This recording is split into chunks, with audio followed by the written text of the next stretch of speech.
You're listening to Building the Broncos with Nick Kendell and Carl Dumler, Broncos country's leading draft and scouting analysts. Get on over to milehighhuddle.com to sound off on all things Broncos.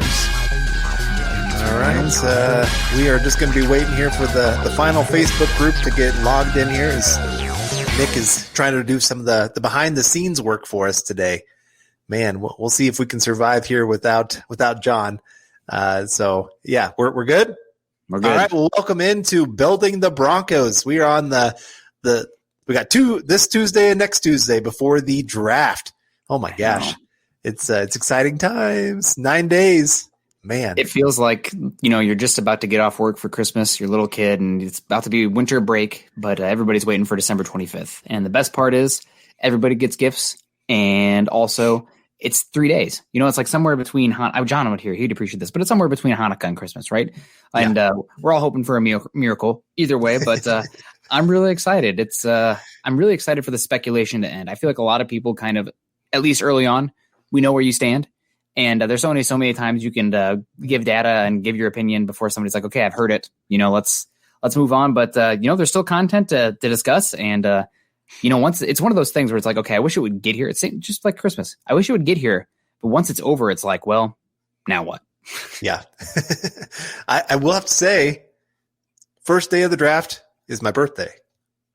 Oh. So hopefully I'm getting a good birthday present that day with the Mr. maybe Trey Lance or Justin Fields.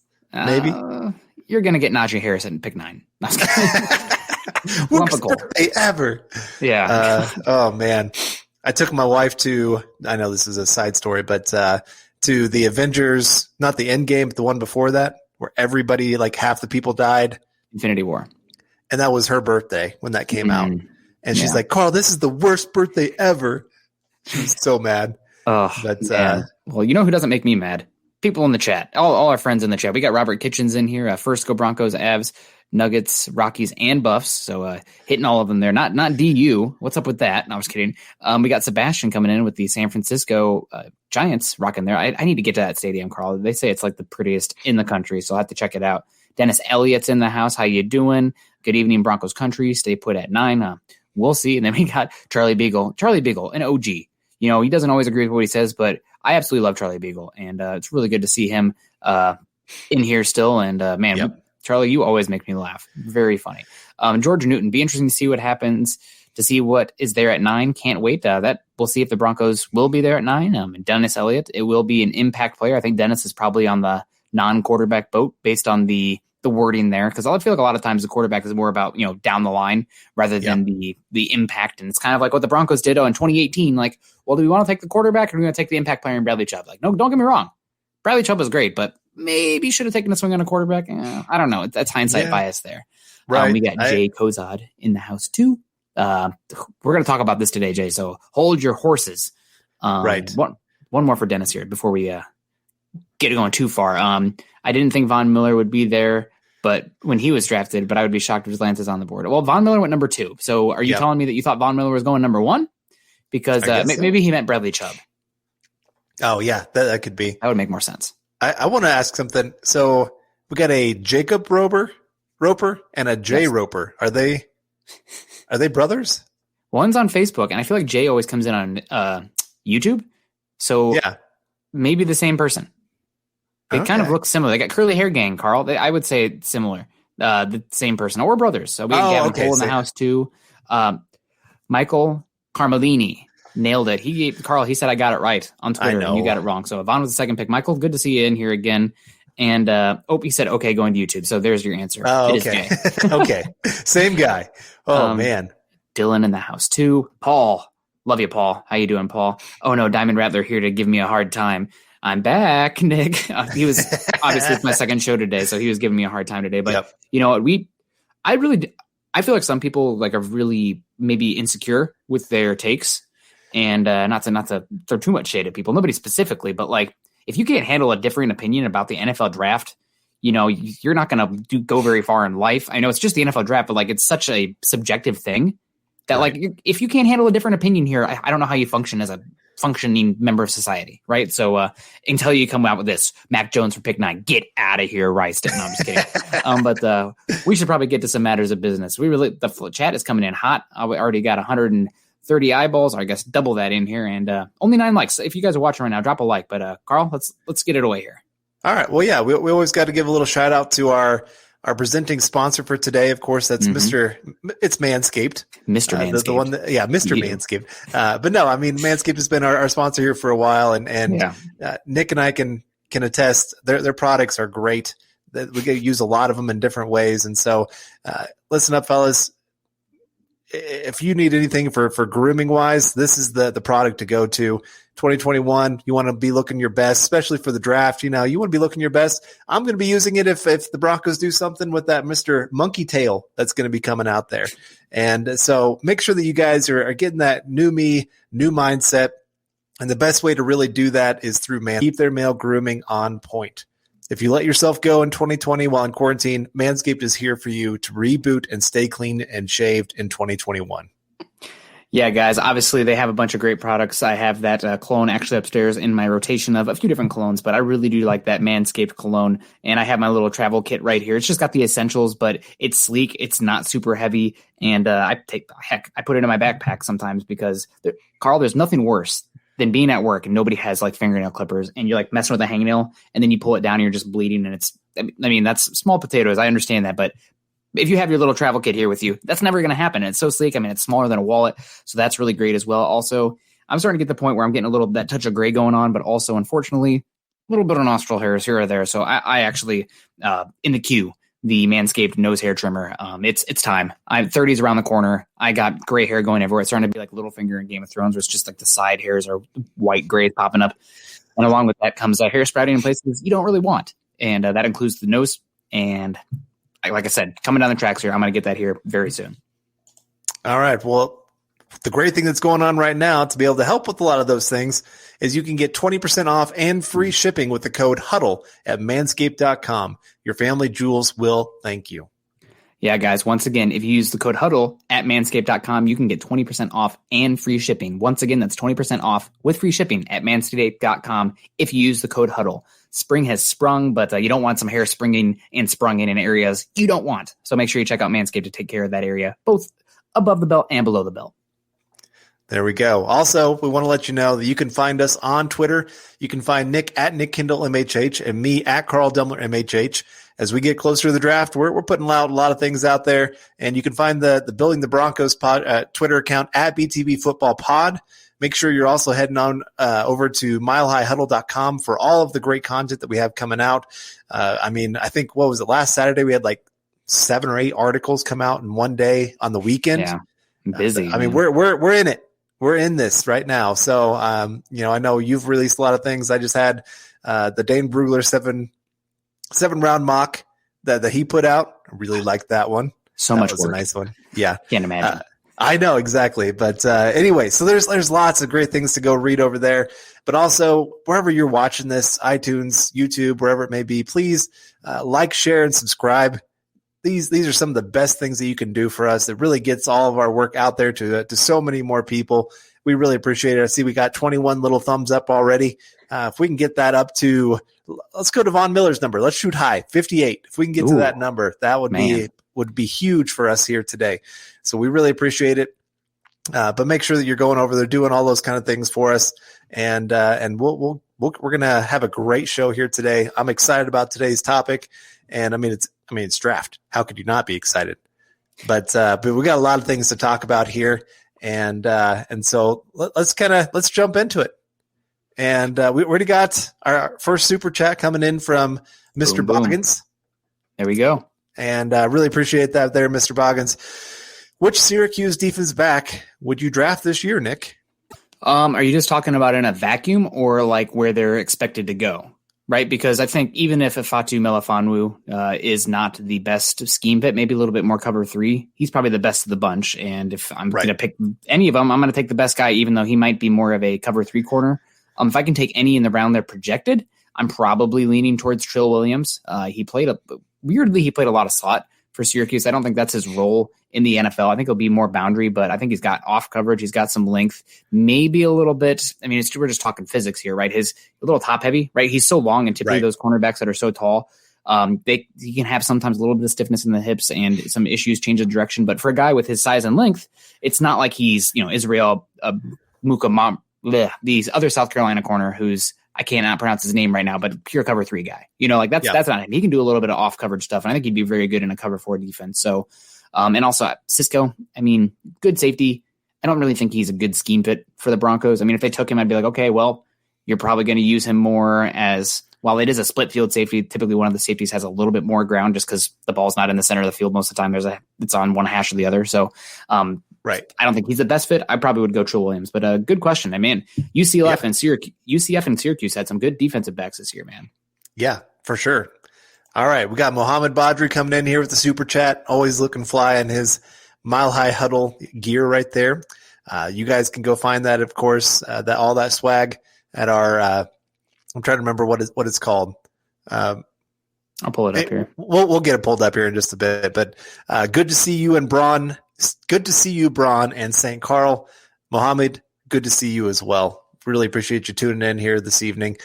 Like I said, I'm excited to talk about today's topic because, I mean, it's two of the biggest names in the draft community, Todd McShay and Mel Kiper Jr. And they had a dueling mock draft that they put out here recently.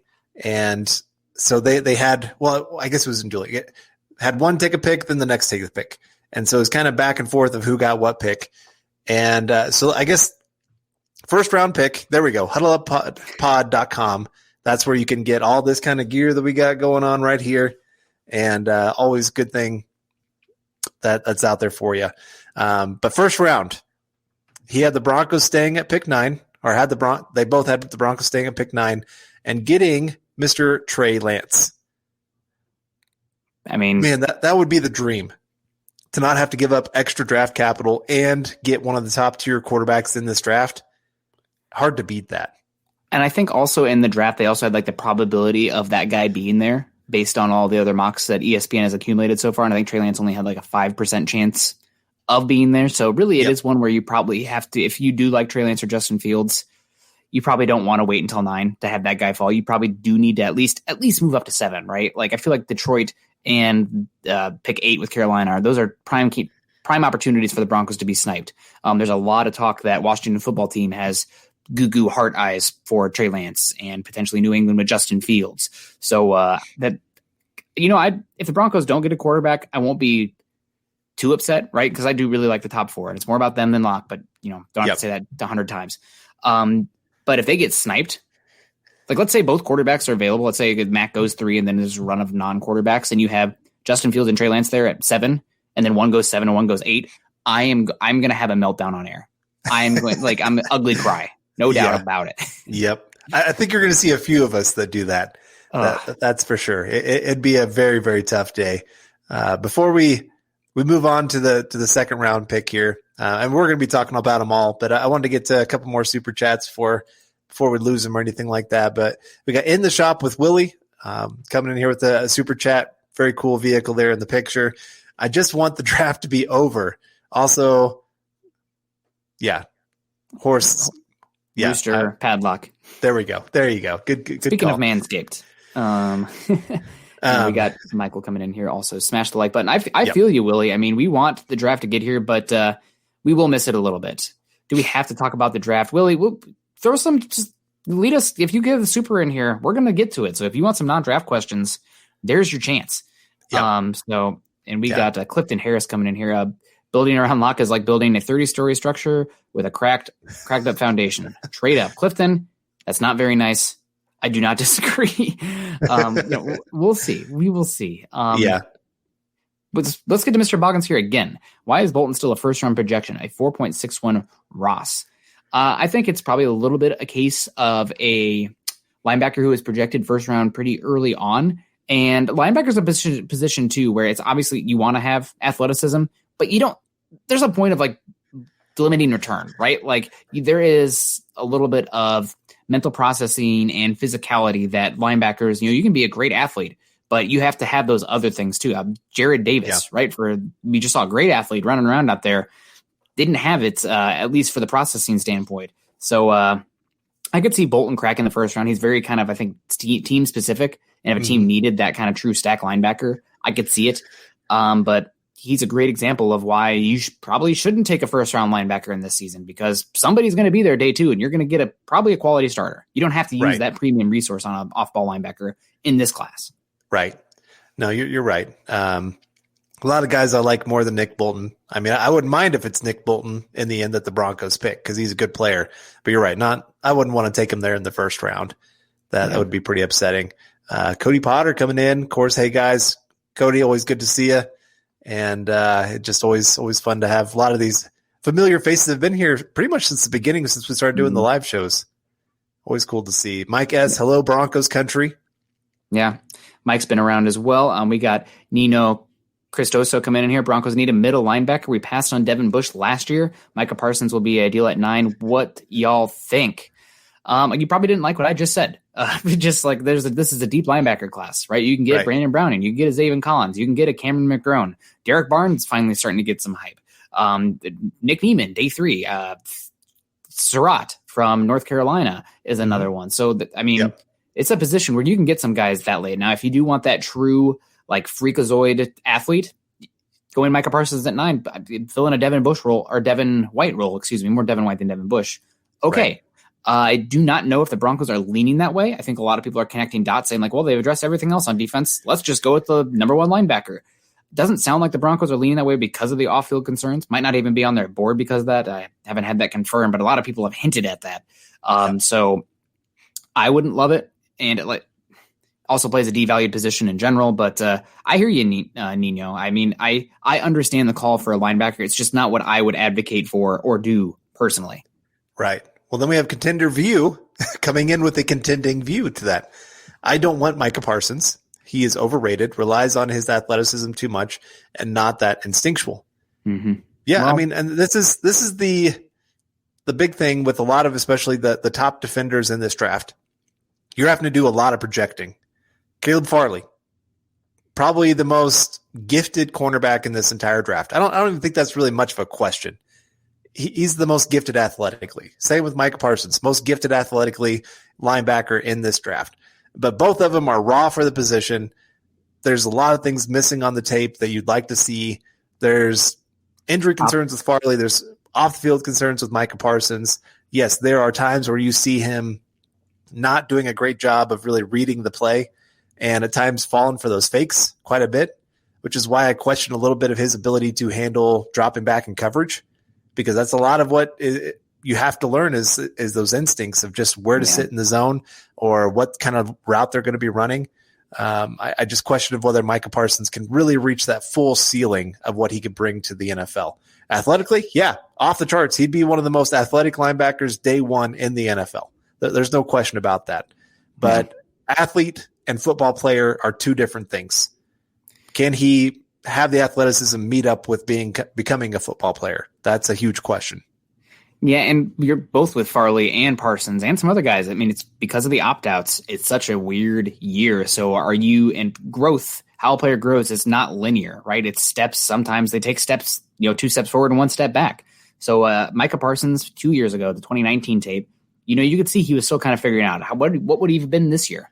You don't know. I bet there's like that Memphis game where he's around there making tackles, and I'm watching that game the other day just to go back over it.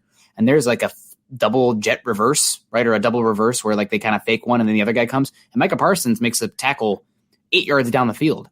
I mean, great play, but he has his head down and is just running upfield way out of position and stumbles upon it. I don't think it was a diagnosing what's coming here. I think he just like, here I am, which he had the athleticism to do it, but I don't think like, in that, especially with the Vic Fangio defense and how based it's on and the integrity of the back 7 for coverage, you can't have a guy that far out of position. Otherwise, you're going to leave yourself vulnerable. So I don't know. I mean, I get the intrigue because, again, the Broncos, a lot of fans, I see a lot of people, they tend to be a little older, but I see a lot of fans saying, like, we need a new Al Wilson. I get it. I don't know how much that's going to actually change the course of this defense this year or the team.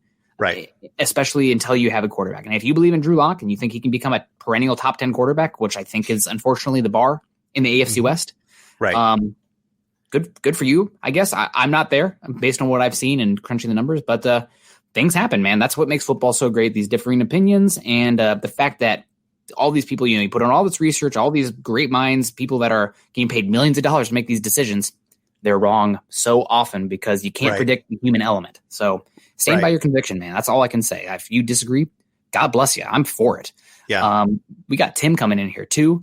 Tim sounds like a 49. Oh, okay. Been trolling my 49ers fan brother with Photoshop pics of Jones in Niners garb about 3 times a day, trying to manifest that into a reality for us. I mean, Ian Rappaport today saying, I know Fields has been getting a little bit of push recently, and I think a lot of that has to do with bettors coming in on Justin Fields. But the actual, big wigs, as far as NFL insiders, are still saying Mac Jones at 3. And I believe I read that Kyle Shanahan contractually has the rights to make whatever 49ers first-round picks are. So I think the 49ers front office traded up to 3, saying, we can go up and get a quarterback, but if Mac Jones is Kyle Shanahan's guy, you can't do anything about it. That's your guy. Maybe they didn't have to get up to 3, but you have to try, especially with Kyle Shanahan. I mean, I wouldn't take Mac Jones, but he says that if he's your guy, if I was covering, let's say Kyle Shanahan was a Broncos coach, Broncos traded up to 3, I wouldn't have wanted Mac Jones. But if Kyle Shanahan says Kyle Shanahan or Mac Jones is the guy I want, I'd be like, well, hell, this guy's one of the best football minds or offensive football minds in general. If he thinks that's the dude, then Godspeed. We'll see what happens. Right. I mean, he's turned average quarterbacks into very good quarterbacks in the NFL at times because of his scheme and how he gets things open. So I don't think it's completely out of the realm of reality. It's still hard to believe because for most everybody, I think they have him as quarterback 5. Most everybody, not everybody. And so this idea that he's going to go number 3 overall and that they would trade 3 first-round picks to go get this guy that you have a little bit of tough time seeing how he's going to be a true top 10 quarterback. But, hey, if he fits your system, there's something to say about the quarterbacks that have found success. I mean, if you look at that 2018 draft, the top 2 quarterbacks that have found success, Josh Allen, Lamar Jackson, both of them went to teams that were willing to completely rewrite their entire system to fit those players. Yep. And so, if you got a guy that you think, hey, this is that perfect fit, hard to argue. And and kudos to them and more power for us. Yeah. That's great if that's how it happens for the Broncos. And you're going to probably see a lot of Niners fans who are disappointed. And Eric Crocker, man, he's going to be very upset.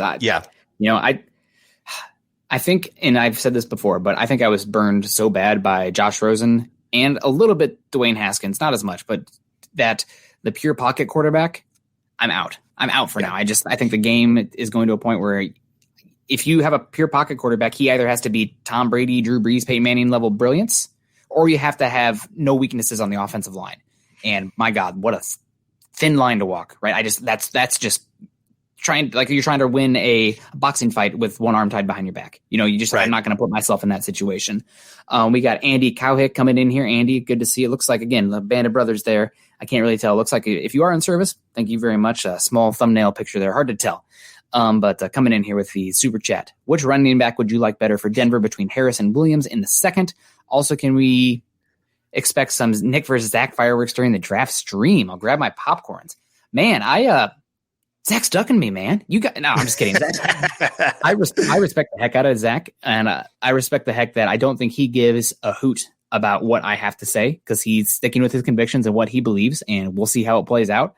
If you guys wanted a Zach Nick show, I think it would take you guys making that happen because I do not think Zach or Chad are going to bend over backwards to make that happen. But I'm enjoying it, guys. Broncos for breakfast in the morning. I think we're going to be coming at you again Thursday at 8 a.m. Mountain Time. And next week, we're going to be doing it Monday, Tuesday, Wednesday, Thursday, Friday morning. Broncos for breakfast with myself and Scott Kennedy. It's going to be next week is going to be long, but again, I'm a kid waking up to talk favorite Christmas toys or candies. It's it doesn't feel like work. Question number 1, Carl, I'll kick it to you. Which running back do you like better for Denver between Najee Harris and Javonte Williams? I'd probably still go Najee Harris. Yeah. His pass blocking I think he's more advanced than Javonte Williams, and that's an underrated skill when it comes to the NFL. Somebody the other day pointed out that Locke's injury against the Steelers, it was Phillip Lindsay missing a block. Yeah. And while Drew Lock could have done a better job getting rid of the football and just not taking the hit and not falling like he did, I mean, there's something to say about quarterbacks learning how to take a hit and fall right. And Locke hasn't learned that. But you get a running back with the intelligence of Najee Harris back there. And I think he's a guy that, if you get him in the second round, you feel pretty good about your running back room for the next 4 years, that he can be a quality starter for you, that he's going to do a lot of things right. He's going to be a hard worker for you. He's just going to do everything right. You don't have to worry about him busting. That's the nice thing with him. Yeah, I do like, this is a hard question for me because Williams is, I would say, more twitched up. And he brings Najee Harris before this year did not play to his weight. People see his size, but he was a little bit of a finesse runner, which concerns me a little bit because if you go back and watch that Alabama line this year, there were gaping holes. I'm not saying that he doesn't have vision. I just don't know if he has the ability in the inside zone. You have to hit that hole. We saw it this year with Phillip Lindsay, right? Pounding his head into a wall. You have to be able to get through that. So I think Williams projects better there, but Harris gets the nod for me because just what he brings to the pass game. Right. Yep. It's not just the pass blocking, but also as a receiver. You can put him out there and he's kind of like an H-back. He's that good. He's not the most explosive in the open field, but that's okay. I don't need my running back, especially if they're also contributing in the pass game. I don't need them to be a home run hitter. I need somebody who can, slap out some doubles, get some base on balls, and be more of a complete player. So all the cross sports analogies here. All right. Well, Mr. Boggins kind of getting us back there on the subject of what we're talking about here tonight, but does Lance's accuracy worry you? Thank you, Mr. Boggins. That's a great question because we keep talking about Drew Lock, and that's one of the biggest issues with him is his accuracy is just all over the place. I think there was a stat put out that Jerry Jeudy was the wide receiver with the most inaccurate passes thrown his way percentage wise of any wide receiver out there. I think 26% of his passes were not catchable this past year. Due to the quarterback. Right. Due to the quarterback. Yeah. And so then with Lance, I do think there is some worry about this. Yeah. I expect that this is something that's going to improve because you have to remember that 2019 season, he was 19 years old and being asked to go out there. And you think about Drew Lock when that freshman year, I think he was like 47% completion percentage his freshman year. It was not great. And so you're asking a 18, 19-year-old to step into a really difficult situation and be great. And he was great. I would also say some of it's their system that they run, that they do take a lot of deep shots. So you're always going to have your accuracy go down a little bit. But you also see a lot of times where the short passes, that ball is dropping down. There's just something that's going on there with his footwork or something that he's just driving the ball down more so than really kind of hitting it right into the numbers. And so there's a few plays where you see his receivers have to go to their knees and there's no chance for any kind of yards after catch on those kind of plays. So it does concern me. Yeah, it's probably my biggest concern with Lance, but you mentioned it already. Just 1 year starter, you'd expect that to improve. Typically, you see guys improve incrementally over their time. So him at, 18 years old when he was playing that season? You'd expect that to get better. And also you made a good point as well. His average depth of target, part of it is that system there, but Trey Lance far and away had the highest average depth of target at 11.5 yards per attempt. Zach Wilson was at 10.9, Justin Fields at 9.2, Trevor Lawrence at 9, and Mac Jones at 8.8. Those last two guys, the reason they're so low, so many screens. I mean, Trevor Lawrence, it's so annoying to watch Trevor Lawrence at Clemson because it's kind of like Justin Herbert last year, right? Like, I get it. They're out talenting people, but like their offense is so simple and it's like driving a Bugatti in a school zone, right? Like I need to get that boy on the Autobahn already because I cannot watch him throw another goddamn bubble screen. I need that guy. The horse has got to purr, right? So it does worry me. Another thing about Lance's accuracy too is his run game ability is I would say an extension of the short pass game, right? Like he doesn't have to fit in things in the exact best window because guess what? That dude can pull it down and run for 5 or 10. So that's something I also factor in as well, but it's definitely something to worry about. And we got some Josh Henderson coming in here, locked in with Drew Lock. And we also got Herrero Vidal coming in here with another horse rooster padlock. Yeah. So that's great. Thank you guys for contributing to the chat. We have Raymond coming in here with his beautiful wife. Congrats, Raymond. I don't know how old that is, but congrats either way. I'm just excited every day because there's amazing quarterbacks in this draft that we could get. I prefer Fields, but if not, then get a defensive player, a lineman. Why not? So it will be interesting. Do you see the prop bets? I think the first defensive player, the line right now is, I think it's either 8.5 or 9.5. What do you think? Oh man. And the longest I think it's ever been for a player to get drafted, a defensive player to get drafted, I think was Champ Bailey's draft, where I think he went 7. That was like the latest it's been. Yeah. It's tough because Detroit. Yeah. There's a really good chance that they're trying to move back. But if there's no quarterback and they have to take a player, I think they're going defense. I think you're probably looking at maybe a Micah Parsons right there. So it's definitely possible. Yeah. Man, I don't know what I'd do with that bet. I'd not touch it, maybe. I mean, you think 10 Dallas for sure. So if it's 9.5, but Denver might, I don't know. I mean, you're hoping for Denver. It's not a quarterback. It's one of those 2 offensive linemen, but who knows? Right. We got In the Shop with Willie here, over under on how long Shermer has a job. Speaking of betting odds, man, if things go sideways this season, I think it's going to be rough, but that's a good question. I mean, what's the average lifespan of an offensive coordinator, right? 2 years? Yeah. Probably 2.5 years. Yeah. You have to factor that in for any quarterback that's coming in, that things are going to be changing on a regular basis. The only ones that don't are the guys that were offensive coordinators that became head coaches. That's the one advantage of really taking an offensive guy, that your system, at least on the offensive side, stays the same. Mm-hmm. But with Shermer, I think he's got a pretty short leash. Mm-hmm. I really do think that, especially if they take a quarterback in this draft, Shula is a guy that I think Peyton likes him. I think they also see a lot of these guys where, like Trey Lance and Justin Fields, where they got some of that same Cam Newton ability. And Shula was there when Cam Newton won Offensive Rookie of the Year and looked great, broke a ton of records as a rookie. And so I could see 6 games that if the offense is really stinking it up, Shermer could be gone. I'm going to go over. I think Peyton's going to be conservative there, unless the Broncos start off 0-6 and they're like putting up 3 points a game. I think they'd probably give him a long leash and then kind of have the offseason to figure it out. And then maybe you'd make a transition to Shula towards the end of the season. But I think 6 games I would go over on that one personally.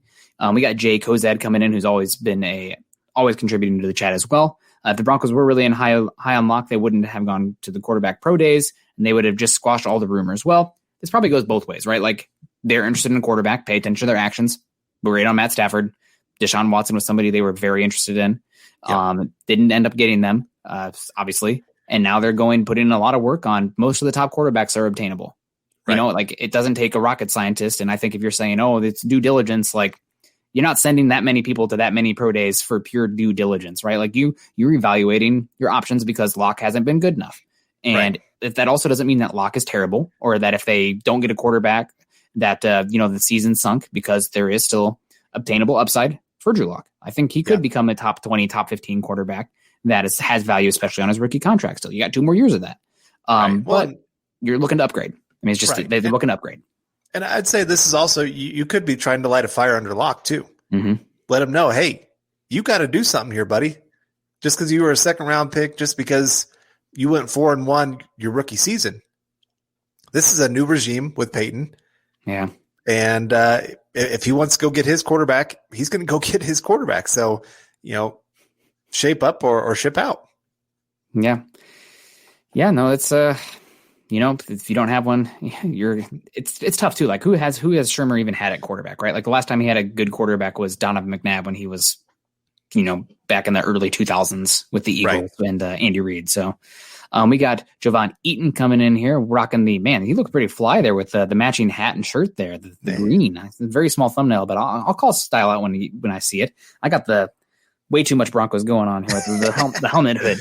But who's your pick at 9 for non-quarterback? For me personally, it's Penny Sewell if he's there, but I did think it's interesting. Did you see Pete Schrager's mock draft today? Yep. Mentioned specifically by name. Took Trey Lance.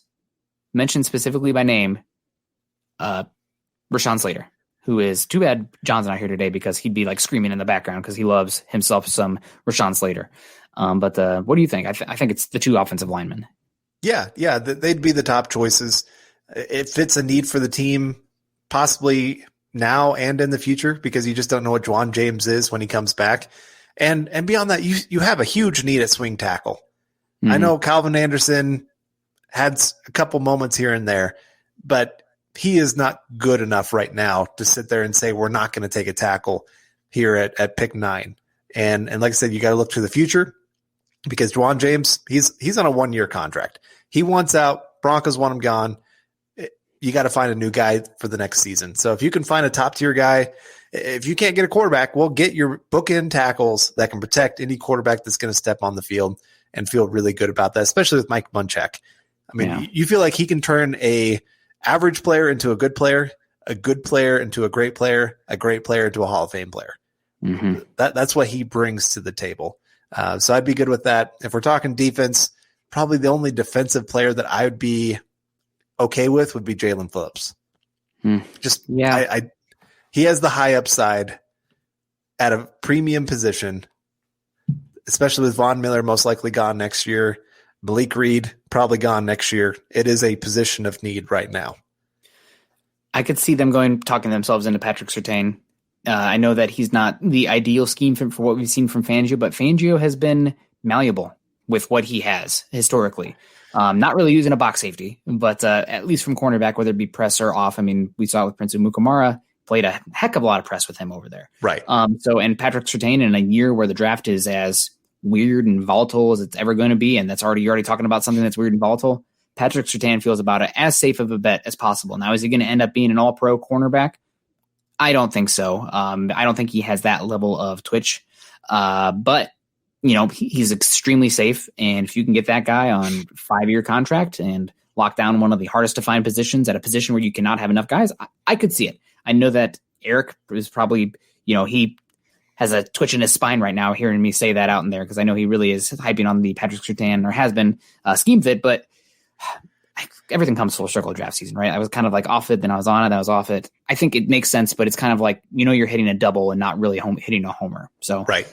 Good question, Jabon. We really appreciate that. Call of Duty. Here we go. Dope pod. Thank you so much, Call of Duty, rocking that old school Alabama number 4 Judy there. I want Newsome or JOK if we don't go quarterback. So he's talking to quarterback. Carl, let's pivot this, and both good names. I don't really know about JOK's fit, but if they go with him and they're saying like, we need a Darren Waller, Travis Kelce guy, period. Yeah. Okay. Like Vic Fangio, I trust you. I don't see it from where I'm sitting. I'm not calling up Vic Fangio. We're not sitting watching the JOK film together. So I can't tell you what he'd say there. But here's an interesting question for you. Newsome and JOK, who's off the board first? Ooh. I think Newsome. I do too. He's getting all of a sudden, like everyone is like, Newsome's going to go top 15. Like all these people are like, Newsome's going to go way high. He's like the only scheme versatile cornerback that doesn't have the Caleb Farley injury concerns. He might be the third guy off the board. Yeah. Third cornerback. I think there's about 4 or 5 cornerbacks in this draft that you feel really good about. And then there's that next tier that you're like, they could be maybe good number 2 slot cornerbacks. I mean, it's just not one of those drafts that just blows you away at the cornerback position, but it's decent. Mm-hmm. But those top 5 guys are the ones that you're looking at and saying, yeah, that's who I want to go get. Linebacker, I feel like you feel really good even into the 3rd round of finding a pretty darn quality guy that could start either right away or at least within the 2 years. And so JOK, I don't think is quite as big of a need. And I think you've also seen a lot of these hybrid guys that are that safety / linebacker that have not really done well in the NFL. Now you got those other guys that are like the safety / nickel cornerback that can do well, that have shown great versatility to work in the NFL. But I think that linebacker spot, you either need a guy that's really great at being a linebacker or a guy that's really great at being a safety. It's hard to find that hybrid that's going to work well in the NFL. Yeah, I mean, Derwin James is a freak, but also is Derwin James even the best scheme fit for this defense? We'll find. I'm really curious to hear see what Brandon Staley does with Derwin James this year. I've heard some talk that they might even move into boundary corner. So who the heck knows? I mean, nobody loves Derwin like I do. Speaking of people I love, Michael coming in here. Michael Carmelini. He's not my guy, but Mac makes the right reads and is really accurate. It only takes one team to love him. And I mean, that's true for every single one of these guys, right? you need to be out there, especially, obviously, I want you guys to do your own work, but if you don't just listen to Carl and me, right? Like, there's a lot of data out there that shows that like crowdsourcing, big boards, and draft content actually does better than actual teams making decisions, right? I feel like they can get in their own little echo chambers, like, oh, we love this guy. And then you have teams that do crazy things like the Raiders and the Seahawks in the draft that kind of skew everything else. But there's a lot of smart people that are doing this out in the media. And if you can kind of see what's going on there, I think that Mac Jones should be lower just because of the tools and the traits. But also, we're not getting the full picture, right? Like, we're not talking to the teammates. We're not hearing the leadership. We're not seeing him on the whiteboard or the film sessions, et cetera, et cetera. And that could be a tiebreaker, right? Like, that's just stuff we don't see from here. You think about how many of the wide receivers they've asked from Alabama, which quarterback would you rather have, Tua or Mac? Every one of them have said Mac. And Tua went top 6 or fifth, sixth? I think he went fifth. So, I mean, which is, it's a bad question to ask them, especially coming off the season. I mean, Alabama wins the championship, so it's like, oh, yeah, we got to support our guy, those kind of things. But, I mean, they've worked with both of them, and you could say that some of them have had more success with Mac than they ever did with Tua. Yeah, I mean, good point there. Good point. I see a lot of people talking about double dipping at linebacker, Carl. What are your thoughts there, even in the top 2 rounds? For me, not there. But if you took one in the top 100 in one day 3, I mean, you need bodies there, right? I don't have any issue with that. But in the top 100, probably not. Probably not. Yeah. It's hard for me just because it's not a premier position. So to use 2 top 40 picks on the linebacker spot when it's not a premier position, that's not doing great jobs. It's not doing a great job with your allocation of resources. That would be my biggest issue there with making that kind of decision. And really, we've seen in the NFL, linebacker is one of those positions where you can find talent throughout the draft. Mm-hmm. It's not one of those, the first round's the only place that you find these guys. I think that's why we've been harping so much on quarterback. Right now, 22 of the 32 starters were first round picks. 19 of those were top 10 picks. So it's really hard to find quarterbacks after you get past pick 10. You just don't do it very often. Right now, there's 5 guys that are scheduled to start from the second round. It wouldn't surprise me if there's only 2 by the end of the season. You got Jalen Hurts that should be starting, and I'm trying to think who was the other one. Derek Carr is one. Oh, yeah, Derek Carr. Andy Dalton's one. But, Chicago's trying to I mean, they paid Dalton, but they're looking to upgrade there. You got Broncos, of course, with Drew Lock, but maybe looking to upgrade. And there's, man, it seems like there's one more. But anyway, again, it's just really, really hard to find that quarterback position. Linebacker, 3rd, 4th, 5th round, you can still find guys. I mean, look at the Broncos win for their Super Bowl. Trevathan, 6th round pick. I mean, Brandon Marshall off of another team's practice squad. Wasn't he 5th round? Something like that, but he was on the Jags and they picked him off the practice squad. So right. And so it's one of those positions. If you could find a guy that fits your scheme, you can do pretty good. Yep. And we got Tommy Simmers coming in here with a cute pic. It looks like it's cat behind a stained glass window, but I can't tell exactly. Either that or he's giving us something from Manscaped. Could Mac Jones failing in San Francisco cost Shanahan his job?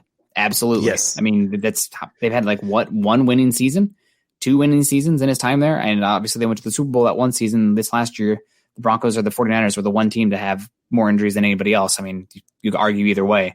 But if Mac Jones fails, I mean, this is right the shot, right? If you trade up for this much for a quarterback and you take the wrong guy, that's your job. And I think that it's a little different with Peyton because I don't think they're not going to give up that level of capital to move up, but also they are not going to, Peyton has 6-year window. So like, let's say this quarterback, and after year 3, you realize that he's not it. Like they go get a guy and he's not it. I think Peyton would still get another roll of the dice. Obviously Fangio wouldn't. But that's something to be said too. Like, is Peyton ready to do it? Or is he going to sit back and watch? Well, if he wants to have multiple shots, taking one this year gives you more time. So. Right. Yeah, that's the direction I would go. All right, we have Mark Langley coming in here with a great super chat. What's up, guys? What is your true gut feeling when the Broncos pick number 9? So no BS. Well, yeah, hashtag no BS, hashtag BTB. I really appreciate that, Mark. One, my gut feeling is Broncos are not picking at 9. It's either they're moving up or moving back. I mean, it's just really hard to see them sitting there. My gut feeling says that they're going to move up, take a quarterback. I really think there is a really good chance that Mac Jones goes there at 3. And we heard earlier today that the Dolphins are looking at moving back just a few spots. Well, who's a few spots behind the Dolphins? Broncos. That's if. I think that's contingent on if Pitts and Chase are off the board. Because in that case, it does not seem like, listening to people who cover the Dolphins or are closer to the Dolphins, that the Dolphins want to pick a Slater or a Sewell. They're a team that is looking for a weapon. They invested a bunch in the offensive line last season, and they know that kind of is 1 or 2 years down the line until you really start to see that. If you even top 10 offensive tackles, typically, unless you're Tristan Wirfs, God's greatest gift to earth from, Solon, Iowa, then most of the time they're a little bit up and down their rookie season. God, Tristan Wirfs so good. But I think that they're looking for a weapon, and I think they would love Pitts or Chase. And if neither are there, then they're thinking, well, we love Smith and we love Waddle. I bet you one of them is going to be there at 9. So I do think it's contingent on the board falling that specific way, but sounds like it's hedging that way. It really does. Right. So like I said, I think the Broncos are going to move up. I think that they're really wanting to go ahead and get their quarterback. Like I said, really, this works out better for Peyton. Like I said, he gets maybe 2 shots at the quarterback to get it right and to get that position figured out. Yeah. I'd rather have that than the 1 shot where you just hope that this works really well. Yeah. And David Bingham coming in here. Nick, Locke is going to mess you up. Is this a threat? Ooh. You know what? I'm pulling for Locke. We'll see what happens, but I would rather he be an anomaly and the Broncos find their quarterback if they don't go that way. It's probably not the direction I would go, but I would love to have deep fried crow. You can give me some Raven sauce on the side. I don't know, but nothing would make me happier. Right. But it's a game of probabilities, right? And especially these personnel decision makers, you have to trust the math, and there can be anomalies, but you shouldn't be betting on an anomaly to guide your decisions. You should be looking at the probabilities. And right now the probabilities not look good for Locke. Doesn't mean he can't figure it out, because there are obviously so many circumstances surrounding him why he could be bad, but are they reasons why he's been bad? Or are they excuses? I don't know. I don't know. We'll see. Dion Roman coming in here. I think that Justin Fields is the medicine we need. Speaking of which, happy holiday to those of you in Colorado. Make sure you are staying safe and don't drive. God bless. Please do not drive. Speaking of the medicine. Yeah. I had somebody ask them what the date was, and they said, "You really don't know?" Like, oh, yeah, I guess it is a holiday. Yeah. Well, but Fields, I think we've been pretty clear on this show how many times we've said it. We love Fields. Yeah. We would love to see him on the Broncos, and there's just so much to like about his game that I think he could be a great fit. Accuracy-wise, I think he's a great fit with Shurmur even. I think he maybe is the best quarterback to fit with Shurmur that way. It does sound like crowdsourcing with people more connected than myself. The coaching staff prefers Fields more, where Peyton may prefer Lance. It might just be depending on who's even available. But I've said from the beginning, in November, I love 4 quarterbacks in this class. Yep. If I can get one, I am happy as a pig in mud. Speaking of somebody happy as a pig in mud, Christian Garas holding that hell of a mackerel right there, right? Probably not a mackerel, just a phrase. But who's your guys' top 3 candidates at pick 9 without quarterbacks? Well, you should have listened to our podcast last week, Christian. We did the big board, but for me, they're all offensive players. Kyle Pitts, I do not give a flying F that they have Noah Fant or Albert Okwuegbunam. Kyle Pitts is different. You're going to look dumb looking back if you don't take the best player, and he's just different. I'm sorry. I don't care. Like Albert Okwuegbunam, he runs a 4.4 at whatever size. He's had 12 catches as a round 4 pick. I'm not going to let that guy keep me from taking a potential Hall of Fame player. So Kyle Pitts is up there, and then it's Sewell and Slater. Yeah, it's hard to argue with those. I mean, I love Waddle. I think you know that. Yeah. So he'd be another that's tough, just because I love him so much for the Broncos, just because he is so different than any other wide receiver they have. you can do things with him that you can't do with Judy or Sutton or Hamler. And so I wouldn't mind that pick either, especially, well, okay. I'll say I wouldn't mind that pick if you plan on not paying Sutton, because then at least you're setting yourself up of, hey, we keep that position strong for whatever quarterback is here. But otherwise, yes, offensive tackles. And I know a lot of people are like, man, right tackle, why would you take a right tackle when you already have that left tackle spot? Or why would you move a guy like Sewell, who's great at left tackle, to right tackle? That's a waste of his energy. Well, there's some great pass rushers going against that right tackle. A lot of teams have really switched that over where that's where they want to attack. And I mean, Von Miller's made a career out of attacking right tackles. Yeah. So you get a guy that can stop a guy like Von Miller, you feel pretty good. But yeah, so there's not much of a difference in the value between a left tackle and a right tackle. They're both very valuable to your team. You need two either way, right? Yep. You need two. So that's what I'm thinking as well. So that's a good point, Carl. We got In the Shop with Willie here. I like the 6 games. Shermer's lease is shorter than anybody else's. I think Fangio may need somebody to fall on the sword midseason. I think it's him. Based on talking to the media, I think you're right. I think if anybody's going to fall on the sword, it's going to be Shermer, and then it would be Fangio not far behind him. It doesn't mean it'll happen, but that does seem to be the way it would go. Right. Actually, Locke maybe would fall on this sword first, actually. They might go to a different option, assuming they're going to have Broncos, no matter what. Like, if you don't want a rookie quarterback in the top 10 or whatever, fine. They're going to bring in somebody else still. Like, they just are. Right. I would say Bridgewater is probably the most likely, but Nick Foles is still out there too. And man, I'm not happy about either of them, but you know, it is what it is. But I think Locke actually probably falls on that sword first, if he even wins the starting position. Right. So it's in the other end of things here. David Wilkinson coming in here. We do not need a rookie quarterback. Yeah, it's okay. No, I have the passion. I love it. Was key up people. Real Bronco fans are cheering for Drew Lock to progress into the MVP he's capable of being. Go Broncos. Well, David, I love the passion. I love that you have you standing by your guns there. I do not agree, but that's God bless you for having a different opinion. And if Lock is the dude, Carl, I know you're a man of faith. You're a man of the cloth. I don't know if that's actually for what it would be technically. Is that a Catholic thing? I don't know. But if that happens, please just let's talk to the big guy. Drew Lock becoming a MVP candidate he's capable of. Please, nothing would make me happier. Nothing would make me happier. Right. His success. His success is the Broncos' success. Yep. So that's what we're all about. We're about building the Broncos to something great. Yeah.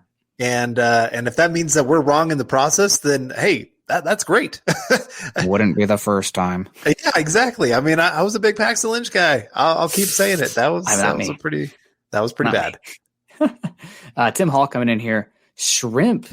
God, I can't even. Tim, shrimp chicken lock. Well, I didn't know what that was at first, but you got me. That was a funny one. That got me. Andy Cowick coming in here. Give me Tevin Jenkins at 15 or 20 if they trade back.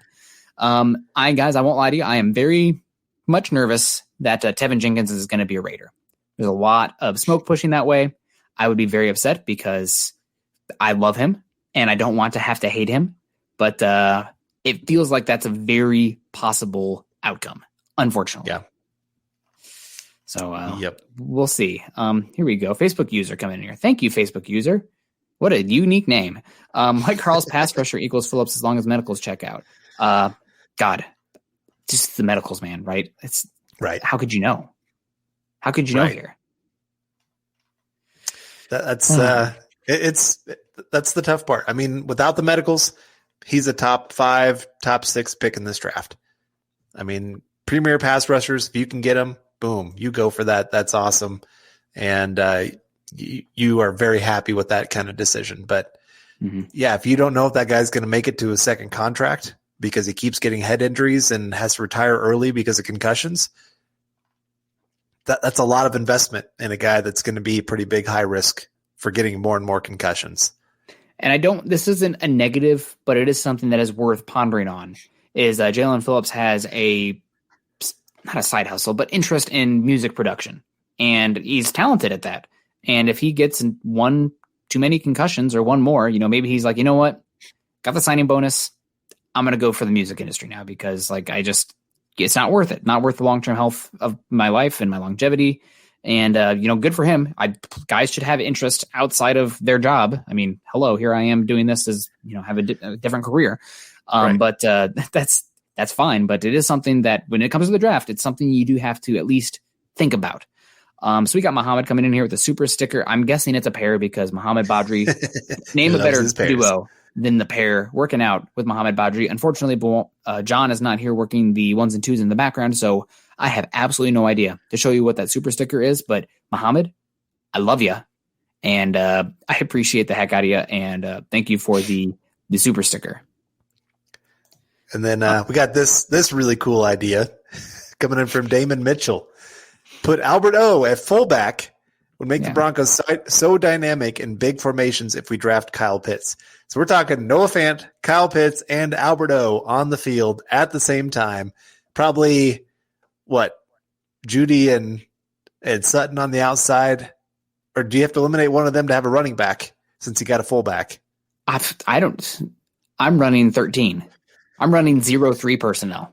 Yeah. Right? Like running backs don't matter, but I'm an Iowa Hawkeye first and foremost. So the more tight ends on the field, the better. And let's be real. Pitts, is he an X? Is he a Y? Is he an F? Are you going to play him some H? I mean, he's so dynamic. I think maybe the X stuff is a little bit overblown just because we haven't seen it so much. Maybe you're projecting, but like he can in certain packages, no doubt about it. So I don't know. At that point, it's the perfect example is the 2014 Detroit Lions, right? The Detroit Lions in 2014 were picking 9 overall. And they had Nick Farley, who was like 12th overall pick in 2011, and Ndamukong Suh, who was the 2nd overall pick, I believe, in 2010, I believe. And so if you have those two guys in there, well, you know what? We already have those two high invested guys. Let's not even consider Aaron Donald. You look like an idiot.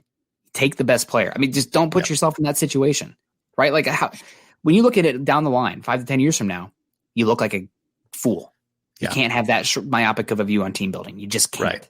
Well, and you think about, okay, let's say Albert O works out and he becomes a really good tight end and teams are like, oh my gosh, this guy's really dynamic, or Noah Fant. And so then you draft Kyle Pitts. Well, you got some trade pieces that you can really work with that maybe you can get some better value than what you even used on Albert O or Noah Fant. Hey, you got 3 good years out of him. Now you're trading him for a 2nd round pick. Sets you up for some other things. It just, you got to think of it as, like I said, in the team building aspect of going for the best players possible to get on your roster. The Broncos have had a minus in the category of actual talent on the field for a while. They've gotten some of it back. They've had a couple of really good drafts here where they've gotten some guys that are really talented, but now they need some other more playmakers to go and just really take them over the top. Plus a quarterback, obviously. I mean, the whole story starts and ends right there with the quarterback position, but you still got to have other players to go do something with that quarterback. We're seeing with Sam Darnold. He went to a team with no talent, and then he failed, and everybody's like, oh my gosh, he's a terrible quarterback. Well, I do think he has part of that, but I don't think he's the entire reason or even the biggest reason that the Jets failed over the last few years. Yeah, I mean, maybe he was overdrafted. I know some people are dunking on it, saying, "Oh, I had him as a 3rd round value." Like, it's hard to evaluate him. It's not like the Broncos situation is anything like the Jets, right? Like the Broncos actually have talent and have had competent offensive line play. I know people would really push against that, but I think a lot of people are not actually watching offensive lines across the league and seeing just how bad the state of offensive line play is. Like it's bad. And when you go on from Joe Flacco, who is the worst mobile quarterback in football, to Drew Lock, who, we give him a hard time in here and we hold up a critical eye to him. There's no grading on the curve, right? It's quality quarterback or not.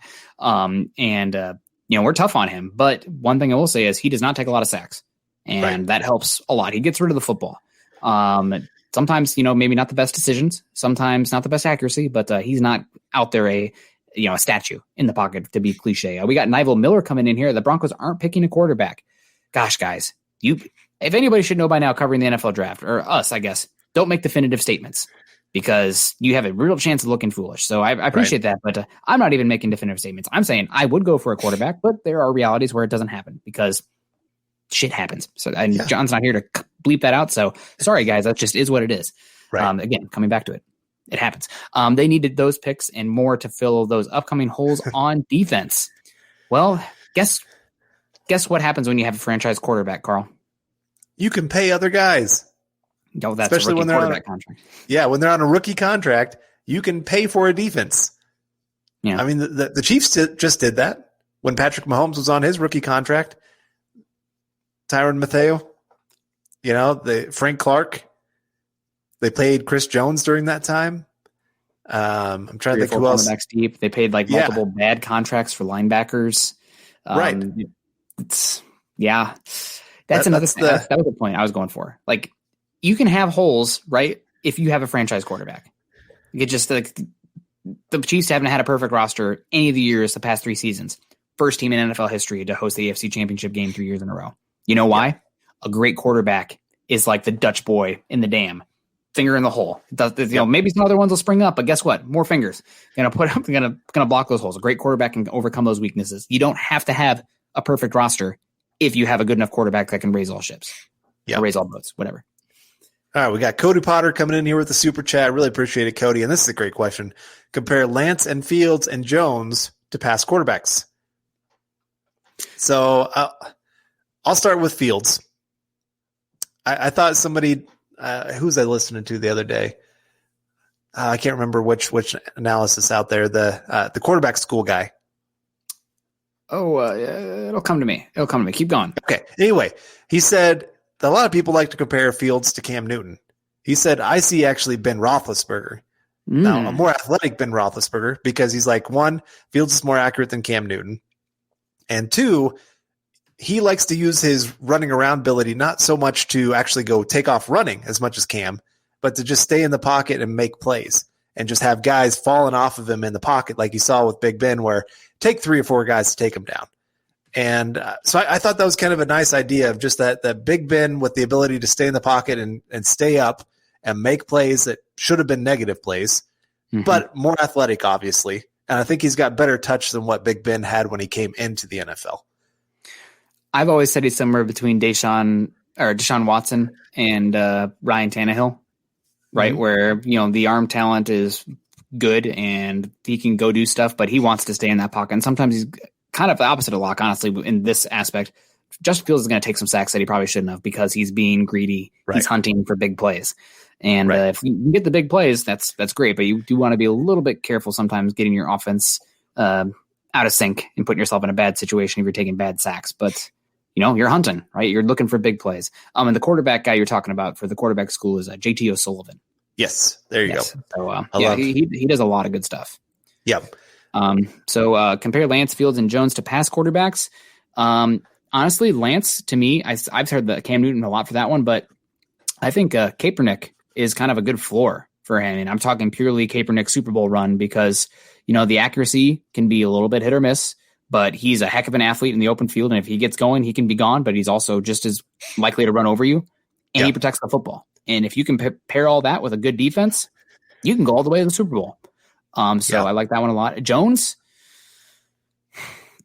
Jones is a hard one, right? Tom Brady. No. I definitely, just to kind of give some people a hard time, said, Case Keenum. I don't think Case Keenum is the worst example for him, but I do think he has better anticipatory throws than Case Keenum showed. Right. I think he's got a better arm than Case Keenum did. 2015 Andy Dalton, maybe. 2015 Andy Dalton was really good. Let's be real. People don't remember that because that was the Broncos' great defensive year, but I think he was one of the top 3 statistical quarterbacks in football that season. Yeah. I mean, there's a lot of always Kirk Cousins comparisons because of the idea of him going and working with Shanahan. Yeah. I think Kirk Cousins is probably his ceiling. Another one that I liked for Lance is Steve McNair.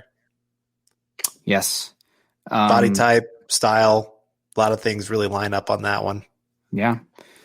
Yeah. That's a good one. We got Brian Greenfield coming in here with the $15 super. Brian, you're always in here. We really appreciate it. Sometimes holler at us, man. You just drops the supers and we appreciate that. But ask us a question. Favorite color, kill F Mary. I don't know. Just give us something here because you're obviously giving us a lot, but I feel like we owe you.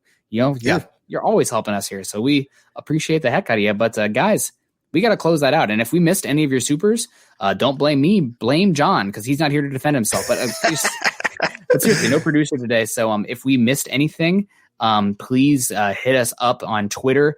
Also, another thing today, our names aren't showing up because John wasn't here to set it up. So I'm not sure what's going on there. But this is Building the Broncos. You can find myself at Nick Kendell, MHH.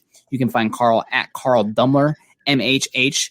And guys, we're going to be here again on Tuesday. Only one more Building the Broncos until the NFL draft. God bless. I'm so excited. Thursday morning at 8 o'clock. My time zones. I never get time zones right. Thursday at 8 o'clock in the morning. We'll have another Broncos for breakfast with Scott and myself. Make sure you guys check that out. Oh, we got Glenn coming in. Don't even have it up. Oh, potty mouth, Nick. I'm sorry, Glenn. Nobody's here, so I know. Well, yeah. The chat was into it today, so okay, there you go. The last second one, we got to get the air horn going, the rap air horn, because gosh, I used to spam the heck out of that in college just to tease my friends, just to be annoying, because that's what you all are here for me to annoy you. But we appreciate you guys. Carl, we didn't get to your 58, but we got to 43 likes and hearts, so we appreciate that, guys. That's good. I'll take TJ Ward. TJ Ward, that's right. A position that the Broncos defense doesn't really use anymore, but don't tell that to Broncos Facebook. Make sure you guys go over to milehighhuddle.com for all of our written content and the MHH community content.